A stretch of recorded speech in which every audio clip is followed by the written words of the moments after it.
We have reached the great crossroads. Humanity is awakening. And all of you that have played your part in standing up to the censors, standing up to the bullies, and spreading the word are at the heart of this new renaissance. That's why, for myself and the entire InfoWars crew, I want to salute you all for what you've done in the information war and what you've also done on the streets peacefully. And why I'm asking you now more than ever to redouble your efforts, because victory is within sight.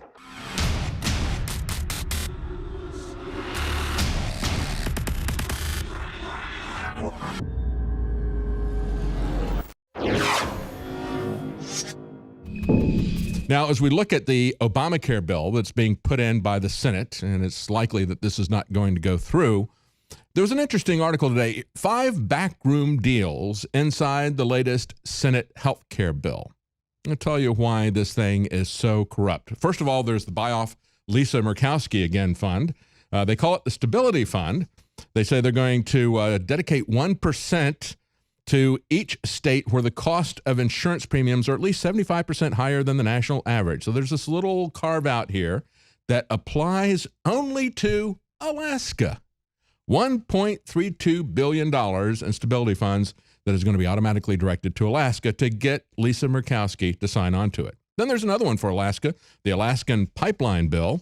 That's going to also benefit them. Then there's the moral hazard expansion that benefits, guess who? Alaska and Louisiana, and then Montana. Then there's another carve out for South Dakota that applies to South Dakota only. Then there's one for upstate New York. They call that the Buffalo Bribe. That started in the House, and that got carried over into the Senate bill. It would essentially penalize the state if it continues to require counties to contribute to Medicaid, et cetera, et cetera. And here's the big deal. They say, is there going to be more to come? They said, understand that they have kept in the high income tax bill that is going to be assessed on individuals with high income to give subsidies to people to buy these overpriced insurance policies from the insurance companies that bought their way through to the Obama administration and to the Republicans. We would have gotten the same thing if Romney had become president. So they keep that tax in there, which is equivalent to $230 billion. They're not going to give us tax relief on that part of it, and certainly they're not going to stop stealing money from Fannie and Freddie investors. But they point out that so far they've only spent about $121 billion of that. So they got about another $100 billion that they can hand out to other senators to buy their support. And this was done before. Last time they had a Senate bill up, they left $200 billion in candy that they could use to persuade lawmakers who were reluctant. That's the way this works. So what does this look like when we see this? The monthly federal spending, as we saw in the Drudge Report today, tops $400 billion, and that's just in 1 month. And that's the first time that's happened. Spending is totally out of control. $400 billion in just the first month. Scroll down there and show that graph of how that has gone straight up, okay? You want to get alarmed about something? There's your hockey stick. It's not happening with climate. It's not happening with temperature, but it is happening with the federal government, and it cannot go on forever. We have to have spending cuts, which they're not even talking about. They can't even get tax reform passed to do some tax cuts. House Freedom Caucus Chairman Mark Meadows from North Carolina and other conservative members of the House Representatives are calling on House Speaker Paul Ryan to delay going on vacation again.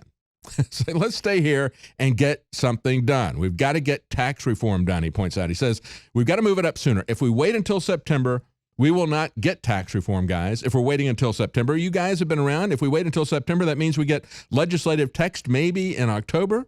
That means that maybe we get it out of here if it's fast-tracked by the end of October, which means that then it goes over to the Senate and it just sits there. And there's zero chance then that this is going to get enacted into law before the end of the year. The tax cut, he says, also needs to be retroactive so that we get the economy moving right away. We've now seen that optimism has now evaporated. Remember all that goodwill that we saw because Donald Trump got elected, and the hope, as we reported earlier today on the radio program, Mark Zuckerberg went to North Dakota and he saw for the first time why Donald Trump got elected. It had nothing to do with Russians. It had to do with the fact that people who are working on the oil industry, who are working on the pipeline, realized that their industry wasn't going to be shut down. And once Trump got elected. Once the pipeline got approved, they were shooting off fireworks. They lit Main Street. They had a parade, literally, because they got their lives back. They got their jobs back. They had hope for the first time. But people are getting concerned because they're seeing that nothing is happening with health care and nothing is happening with tax reform. Something needs to change. The news out of Yahoo says in LA, they said as Democrats rush to endorse single-payer health care at the national level, California is sounding a warning. They say soon enough, the Republican Party's 7-year crusade to slay the Affordable Care Act. Remember that? Remember when they called it affordable? That's not the metric anymore. They don't care anything about whether it's affordable or not. You have the Congressional Budget Office. They don't talk about the cost of it. They simply talk about the number of people insured.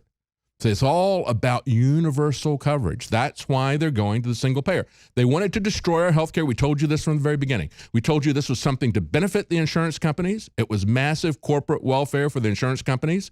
And then they were going to destroy it by making everything an incredible mess and substitute single payer so they can control everything.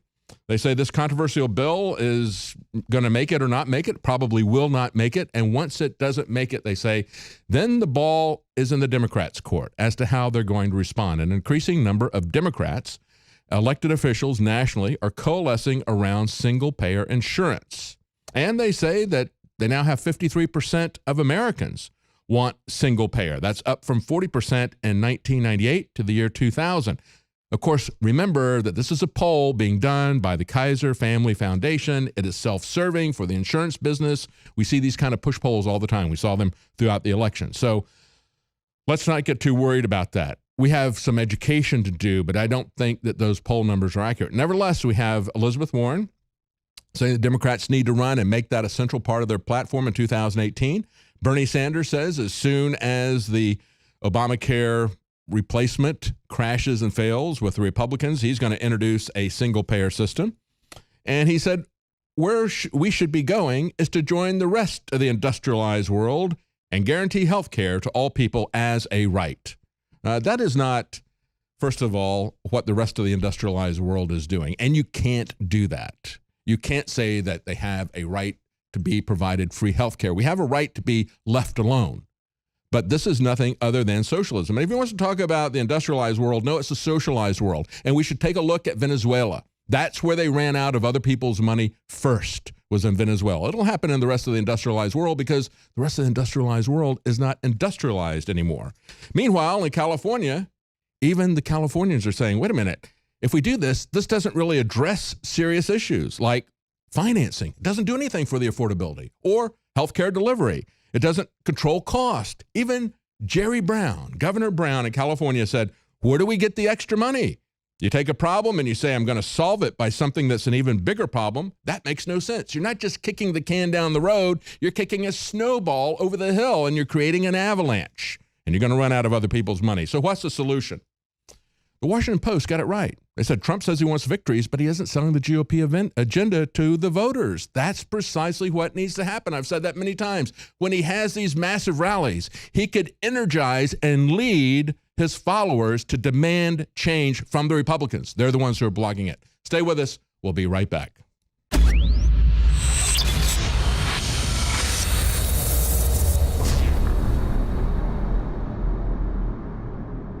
I want to tell you about some of the products at InfoWarsStore.com. We are under constant attack. You know it by now from the mainstream media. They're trying to attack us on every level. Now with the YouTube scandal, they're demonetizing our channels, which again takes a huge chunk out of our income, which is why we always appreciate and rely on you getting the products, because that's how we stay afloat. They can't get to us that way. They can't pressure you to not buy the products. They don't have that power.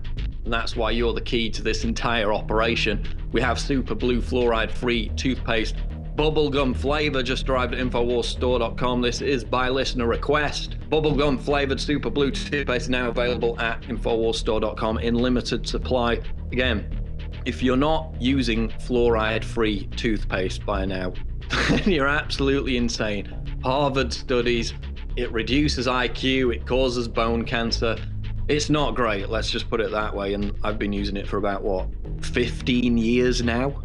So you're going to buy it anyway. Why not buy it from us? It's in limited supply, but it is available at InfoWarsStore.com with the new bubblegum flavor, super blue fluoride free toothpaste, and it supports this network, which is under constant demonization and attack because we don't take big fat checks from George Soros. We don't get put on extremist list even though they want us to. That's how they're taking away the YouTube money. That's why we need your support more than ever, because we're not funded by giant corporations who are now pulling the plug on YouTube as they move it into a TV thing, a Netflix model, to drown out independent voices. So support us by getting the products at InfoWarsStore.com.